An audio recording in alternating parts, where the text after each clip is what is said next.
Hello guys, good morning. কেমন আছেন আপনারা? আশা করছি ভালোই আছেন।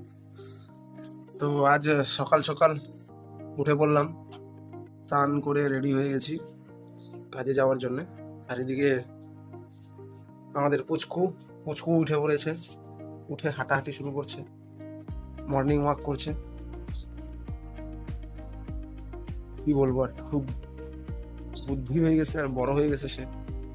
এই যে তাকে দেখিয়ে দিচ্ছি, শুরু করে দিয়েছে সে মর্নিং ওয়াক সকাল সকাল। করবি পাপা? এইদিকে এইদিকে এইদিকে, এই যে বন্ধুরা তোমাকে দেখতেছে, হাই করে দাও, হাই করে দাও, হাই করে দাও, হাই করে দাও। এই যে এইভাবে এইভাবে করে দাও হাই। কি আছে ওটাতে, কি আছে? নিতে পারতেছো না? এটা নিতে পারতেছো না? নাও নাও নাও নাও। ও হাত যাচ্ছে না, আমি নিয়ে দিচ্ছি।